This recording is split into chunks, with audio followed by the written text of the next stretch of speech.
bia ta nhông sâu xây mà tao tô mấy xây à ở cho mà ta đây chắp đàn ta gai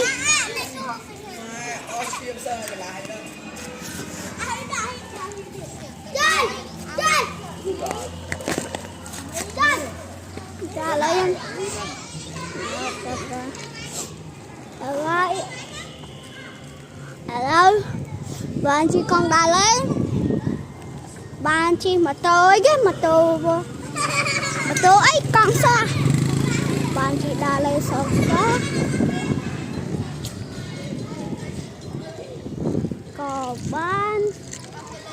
dương có bạn đùa lấy cho bạn đùa lại xin anh kim đồng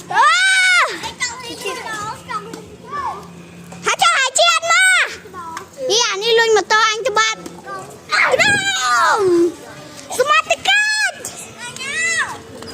smart card cho chinh cho bạn đây chào hello mà vay dinosaur làm bay